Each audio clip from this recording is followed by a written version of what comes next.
সর্বশেষ ইরাকের মোসুলে আমি এক পাদ্রীর সাক্ষাৎ পেলাম। তিনি অত্যন্ত ভালো মানুষ। তিনি আমাকে বললেন, আমার মৃত্যুর সময় গণিয়ে এসেছে, আমি যখন মৃত্যুবরণ করব তখন তুমি আম্বরিয়া নামক একটা জায়গা আছে, ওখানে চলে যাবা। সেখানে গেলে আরেকজন পাদ্রী পাবা, সালমান পার্সি বলে। আমি আম্বরিয়াতে গেলাম। ওখানে গিয়ে একজন পাদ্রী পাইলাম, যে পাদ্রী সত্যবাদী, দিনদার, ইমানদার, যে পাদ্রী তৎকালীন ধর্মের উপরে তিনি প্রতিষ্ঠিত ছিলেন। তিনি হানিফ সম্প্রদায়ভুক্ত ছিলেন। তার কাছে আমি থাকলাম, জীবন কাটালাম।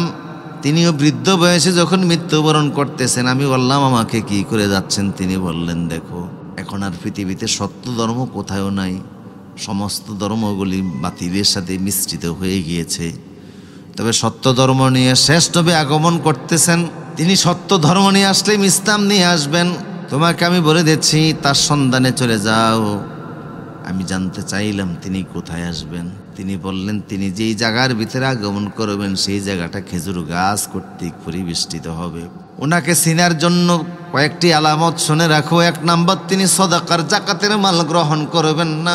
2 নম্বর, তিনি হাদিয়া গ্রহণ করবেন। 3 নম্বর, আজার জিল হাজালা, তার পিঠের ভিতরে মুক্তার মতো, কবুতরের ডিমের মতো খতমে নবুয়াতের মোহরে সিল মারা থাকবে। নবুয়াতে সিল মারা, খতমে নবুয়াতে সিল মারা ওনার পিঠের ভিতরে থাকবে। সেটা তুমি দেখলে বুঝবা উনি অবশ্যই সত্য নবী, সঠিক নবী। সালমান বলেন, আমি নিজে বিকুল হয়ে উঠলাম, কি করে ওই জায়গায় যাওয়া যায়। হঠাৎ করে আরবের একটি কাফেলা আমি পেলাম। আমার সঞ্চিত টাকা পয়সা তাদেরকে দিয়ে বললাম, তোমরা এগুলি নাও, বিনিময়ে আমার আরবে নিয়ে যাও। আমার মনে মনে সেই পাদ্রীর কথা বাসতেছে, শেষ নবীর আগমনের স্থান হবে ওই আরবের খেজুরের জায়গা, যেখানে অধিক পরিমাণে খেজুর জন্ম নেয়। কাফেলা আমাকে নিয়ে আসলো, কিন্তু তারা মদিনার কাছাকাছি এসে আমার সঙ্গে গাদ্দারি করলো। আমারে তারা বিক্রি করে দিল একজন ইহুদির কাছে। ইহুদির কাছে আমি বিকৃত হয়ে তার গোলাম হিসেবে আমি চলে এসেছি। ইহুদির কাজ মনোযোগ সহকারে করতেছি গোলাম হিসাবে। হঠাৎ করে একদিন আমি খেজুর গাছের মাথায়, এমন সময় দেখি ওই আমার ইহুদি মালিকের তার বাতিজা দৌড়ে এসে বলল, চাচা যান, ইহুদি ধর্ম ধ্বংস হয়ে গেছে। চাচা লাফ দিয়ে উঠে বলল, কি হয়েছে? কয়, শেষ নবী মুহাম্মদ সাল্লাল্লাহু আলাইহি সাল্লাম মক্কার জমিন থেকে মদিনায় আগমন করেছেন। অসংখ্য মানুষ তার পিছনে পিছনে যাচ্ছে, কালেমা পড়তেছে। ইহুদি ধর্মের তো অস্তিত্ব শেষ হয়ে যাবে। উনি বললেন, এটা শোনা মাত্রই সালমান বলেন, আমি খেজুর গাছের মাথা দেখে মনে হয় যেন লাফ দিয়ে পড়ে যাব। আরে আমার দীর্ঘ প্রতীক্ষিত ব্যক্তি, যার কাছ থেকে আমি সঠিক জিনিসটা জানবো, সঠিক ধর্ম আমি গ্রহণ করব, তিনি এখন মদিনায় চলে এসেছেন। কি সৌভাগ্যের কথা। আমি নিজেকে সামলে নিলাম। ধীরে ধীরে আমি খেজুর গাছ থেকে নিচে নেমে আসলাম। ইহুদি মনিবের কাছে গিয়ে বললাম, কি জন্য? বলেন, আরেকবার বলেন। তিনি আমার গালে একটা কষিয়ে থাপ্পড় দিয়ে বললেন, তুই গোলাম মানুষ, এগুলি তোর জানার দরকার কি? তোর কাজ তুই কর। আমি থাপ্পড় খেয়ে চলে আসলাম। মনে মনে সময় খুঁজতে লাগলাম, কোন সময় আল্লাহর নবীর সঙ্গে একটু দেখা করা যায়। বেশ কয়েকদিন পরে আমি কিছু খেজুর নিয়ে রাসূলুল্লাহর সঙ্গে দেখা করলাম। ওনার কাছে গিয়ে আমি দাঁড়ালাম, খেজুরগুলো সামনে দিয়ে বললাম, আল্লাহর নবী, হে, আপনি মক্কা থেকে বড় কষ্ট করে মদিনাতে এসেছেন। আপনার সঙ্গী সাথী যারা, তারা সবাই গরিব মানুষ। এই খেজুরগুলি আপনার এবং আপনার সাথীদের বড় প্রয়োজন, তবে এগুলি জাকাতের খেজুর। হুজুর বললেন, আমি সদকার খেজুর খাই না। এই বলে খেজুরগুলি তিনি সরাইয়া দিলেন। সাহাবায়ে কেরামকে বললেন, তোমরা যারা খাবার সামর্থ্য রাখো তারা খাও, যাদের জন্য খাওয়া যায় তারা খাও, যাদের উপর জাকাত ওয়াজিব তারা কেউ না। গরিব সাহাবীরা সেখান থেকে খেলেন, রাসূল খেলেন না। তাহলে প্রথম শর্ত আমি পেয়ে গেলাম। সালমান বলেন, আমি ফিরে আসলাম। দ্বিতীয় আরেকবার আমি সময় খুঁজতে লাগলাম আল্লাহর নবী সাক্ষাৎ করার জন্য। আমি আরেকবার গেলাম, গিয়ে দেখে আল্লাহর নবী সাহাবায়ে কেরামের সামনে বসে আছেন। আমি এবার কিছু হাদিয়ার খেজুর নিয়ে গেলাম, রাসূলুল্লাহর সামনে দিয়ে বললাম, হ্যাঁ নবী, এই খেজুরগুলি হাদিয়ার খেজুর, আপনি গ্রহণ করুন। হুজুর বললেন, তাহাদ্দু তাহাব্বু, হাদিয়া দেওয়া পরস্পর সুন্নত। তুমি হাদিয়ার খেজুর এনেছো। রাসূলুল্লাহ নিজে খেলেন, সাহাবায়ে কেরামকে খেতে দিলেন। সালমান বলেন, আমি দ্বিতীয় শর্ত পেয়ে গেলাম যে বিশ্বনবী সাদাকার জিনিস গ্রহণ করবেন না, তবে হাদিয়া গ্রহণ করবেন। 3 নাম্বার, আমি একদিন আল্লাহর নবীর কাছে গিয়ে 3 নম্বর শর্ত জানার জন্য, আলামত জানার জন্য, যে রাসূলের পিঠের ভিতরে মোহরে নবুয়াত আছে। কাজার জেল হাজালা, কবুতরের ডিমের মতো। আমি এটা খুঁজতে লাগলাম, আল্লাহর নবী জান্নাতুল বাকি কবরস্থানে গিয়েছেন এক মাইয়েতের জানাজা আদায় করে লাশ দাফনের জন্য। সাহাবে কেরামের পাশে তিনি বসা আছেন, আমি পিছনে পিছনে ঘুরতেছি। কেমন জানি আমারও মনোভাব বুঝতে পেরে রাসূলুল্লাহ বললেন, সালমান, তুমি আমার পিঠের মোহর নবুয়াত বুঝি দেখতে চাও? রাসূলুল্লাহ নিজের পিঠের চাদর সরিয়ে দিলেন আর বললেন, দেখো। সালমান বলে আমি দেখে চোখে আমার পানি চলে আসলো। তিনটি আলামতি তো আমি পেয়ে গেলাম। আল্লাহর নবী সৎকার খেজুর খেলেন না, হাদিয়ার খেজুর গ্রহণ করলেন, আর পিঠের মধ্যে মোহরের নবুয়াত দেখা যায়। যে মোহরের নবুয়াত কবুতরের ডিমের মতো, উপরে লেখা আছে মুহাম্মাদুর রাসূলুল্লাহ সাল্লাল্লাহু আলাইহি ওয়াসাল্লাম। আল্লাহর নবীর নাম মোবারক লিখে আছে, তিনি আল্লাহর রাসূল।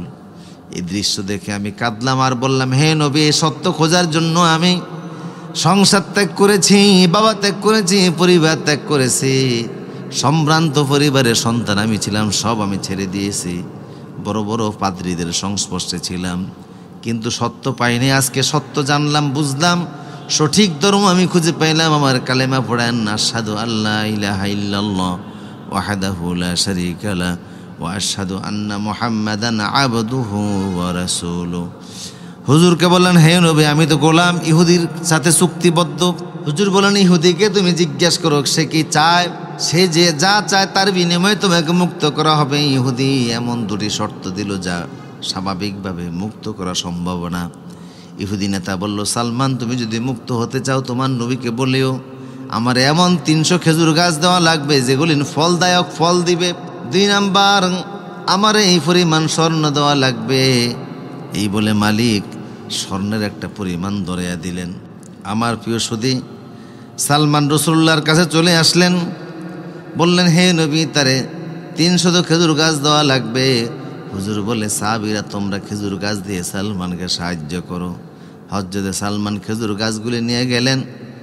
এই খেজুর গাছগুলি রাসূল বললেন, গর্ত করে রেখে দিও, আমি রাসূল নিজে এসে লাগাবো। সালমান গর্ত করে রাখলেন, খেজুর গাছ লাগান নাই। রাসূল নিজ হাতে গিয়ে খেজুর গাছগুলি লাগিয়ে দিলেন। আগের দিন তিনি খেজুর গাছ লাগালেন, পরের দিন থেকে সেখানে খেজুর আসার জন্য মুকুল ধরা শুরু হয়ে গেল। অবাক হয়ে গেল মদিনাবাসী, বিশ্বনবীর লাগানো খেজুর গাছে মুকুল চলে এসেছে। অথচ খেজুর গাছ, তাল গাছ এমন এক গাছ যেটা যেই গাছ লাগে জীবনে ফল খাইয়া যাওয়া অনেকের পক্ষে অসম্ভব। 2 নম্বর শর্ত, তারে স্বর্ণ দেওয়া লাগবে 40 উকিয়া। আল্লাহর নবী বললেন, সালমান, অপেক্ষা করো। জিহাদের ময়দান থেকে একটা স্বর্ণের টুকরা আসলো, যেটা দেখতে অনেকটা মুরগির ডিমের মতো। আল্লাহ রসুল সালমানকে বললেন, সালমান, যাও, এটা দ্বারা তোমার মনিবের পাওনা আদায় করে আসো। সালমান বললেন, হে নবী, সে 40 উকিয়া স্বর্ণ চেয়েছে, এই মুরগির ডিমের মতো স্বর্ণ দ্বারা কি এটা আদায় হবে নাকি? হুজুর বলেন, ওজন দিয়ে দেখো। সালমান বললেন, আমি গিয়ে ওজন দিয়ে দেখি। মনিব পাবে যেই পরিমাণ, এই সামান্য ডিমের মতো স্বর্ণের টুকরাটা পরিমাণে হয়ে গেছে সেই পরিমাণ। হযরতে সালমান মুক্ত হয়ে গেলেন। রাসূলুল্লাহ এইভাবে করে বিভিন্ন ভাবে যে সমস্ত মানুষ গোলামির জিন্দেগি যাপন করত তাদেরকে আজাদ করতেন, উৎসাহিত করতেন সাহাবে কেরামকে, গোলামদেরকে আজাদ করার ব্যবস্থা করো, মানুষ যেন স্বাধীনভাবে আজাদি জিন্দেগি যাপন করতে পারে সেই ব্যবস্থা করো। সুতরাং রাসূল সাল্লাল্লাহু আলাইহি সাল্লাম বললেন, আল মুকাতিবুল্লাযী ইউরিদুল আদাব, যে সকল গোলাম চুক্তিবদ্ধ চুক্তি সম্পাদিত করে মনিবের কাছ থেকে চুক্তি ভিত্তিক জীবন থেকে মুক্তি চায়, আল্লাহ নিজে তাদেরকে সাহায্য করা ওয়াজিব করে নেন, তাদেরকে আল্লাহ নিজে সাহায্য করেন। 2 নম্বর, নাকিহুল্লাযী ইউরিদুল আফাফ, ওই যুবক, যেই যুবক বিবাহের মাধ্যমে নিজের চরিত্র হেফাজত করতে চায়, সেই যুবকের সাহায্য করা আল্লাহর জন্য ওয়াজিব। যেই যুবক বৈবাহিক জীবনের মাধ্যমে নিজের জীবনকে, যৌবনকে হেফাজত করতে চায়।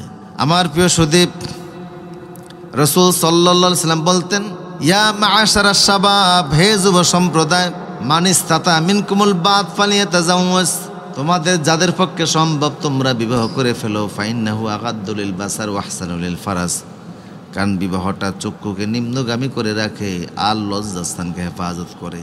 কিন্তু যারা বিবাহ করার সামর্থ্য রাখে না, আল্লাহর কাছে দোয়া করো, আল্লাহ তাদেরকে সামর্থ্য দিবেন, বিবাহ করার মধ্যে ব্যবস্থা করে দিবেন। সুতরাং যেই সকল যুবক বিবাহের মাধ্যমে নিজের চরিত্রে হেফাজত করতে চায় অথচ বিবাহ করার জন্য তার সামর্থ্য নাই, সে যদি আল্লাহর কাছে দোয়া করে আল্লাহ নিজে তারে সাহায্য করে ওয়াজিব মনে করেন, আল্লাহ নিজে তারে সাহায্য করেন।